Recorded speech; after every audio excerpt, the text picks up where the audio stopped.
Hey everyone, welcome back to Matt's Plants. So this is a bit of a moan and a look at a couple of orchids. I've got some windowsill orchids at the end of the video. That'll be probably nicer than listening to me whine for a bit. So we're having a heat wave in the UK, which is a little unfortunate if you grow cool cloud forest orchids. So this is my temperature sensor. It's currently showing 19, and I think actually probably it's maybe a little higher than that. So I'd accept that as a summer daytime temperature, but it is 10 past 8 in the morning. I've been to the gym, I've had some breakfast, so I'm doing quite well. And I would like to see that as sort of 15, really. My orchids are in a sort of, it's a building not connected to the house. It's a bit of a funny thing. It's like a little workshop that was semi-converted. So ideal for making a mess and putting orchids in. Windows open. I've had the door open yesterday evening when I was sat outside. I've got obviously 2 fans inside the orchid terrarium going. I've got a mister now, a humidifier that I was freezing and putting it into blowing cold mist. So I had that running most of the evening. See, that's a pleurophthalid, and I'm pretty sure that's a stress marking because it's not loving the heat. But actually, most other things aren't doing too bad, I think. Not many blooms at the minute. The Sunset Jaguar is still doing really well. In fact, that had, yeah, there you go, still got buds on it. That's amazing. I can't believe how well that's done this year. But this, of course, is a hybrid, so perhaps there's hybrid vigour. But that is always a pleasure to see, to be honest. There you go. Again, another hybrid with no ID. Also looking good. Also blooming. I've got the Lata. No, Infractor. Sorry, my Lata's the other one. That's the Infractor, which suffered in the cold, ironically, and seems to be doing okay in the heat. So I thought there was another spike. There's 2 spikes on that. That should open pretty soon. I really like that. It's a really pretty bloom. My Selaginella gets bigger every year. Dies back quite like in the winter in here. I keep it inside as well, so I keep it warm.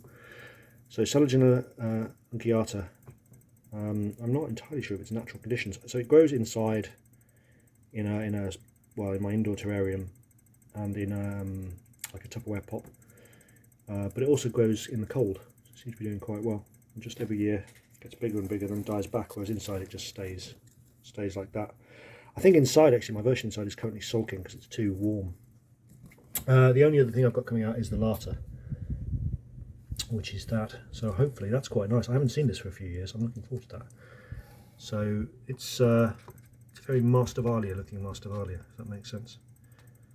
Got a couple of new bits from the unboxing video that you've seen. 2 of them were repotted because the media was pretty awful. See, that's a stress spot as well. It was pretty awful. So they seem okay, I think. One there. Oh, in fact, there you go.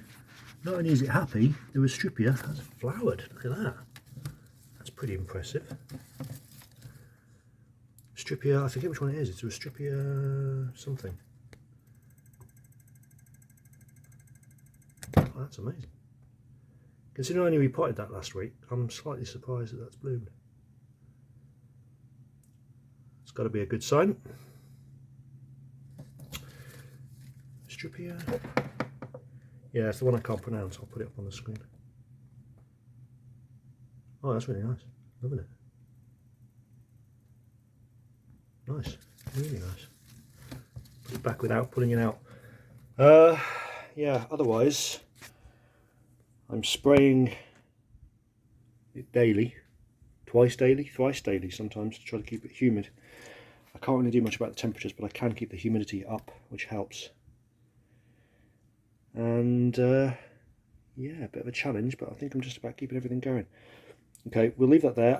I got a short video I did some time ago about one of my windowsill orchids, so I'm going to fade out and go to that. So hope that's not enjoyable for everybody, and yeah, thanks for listening to me moan. So I'll probably post this at the end of my next orchid video, or this orchid video, even though it's probably taken a little bit earlier. So, because it's in flower now, this is my Miltassia, Brassia. I'm not quite entirely sure what it is now. hybrid called Shelob Tolkien, after the spider creature in Lord of the Rings, right? So I should have done this really probably a week ago. But this is the second spike to have opened, and this is looking pretty good.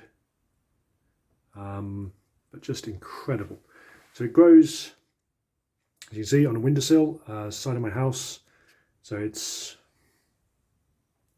west facing, but it doesn't really get full sun. You can see it's flowered many times before. It's pretty reliable. I heartily recommend these for anyone getting into orchids. They're not just your usual Phalaenopsis you'd get from a supermarket. They grow, well, seemingly mine does anyway, quite happily on a UK windowsill, and they look fantastic.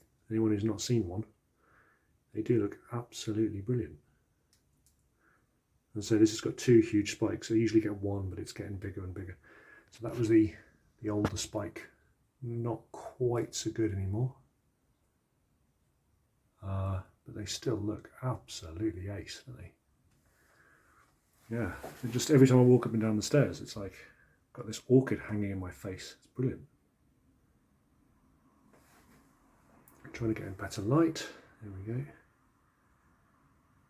Yeah. So this is one of my windowsill orchids, Multasia Shelob Tolkien. So I'm probably going to close off the video here. So if you've liked the video, please like and subscribe. And yeah, keep watching for more content of various plants and things that I get interested in. Thanks everyone. Bye for now.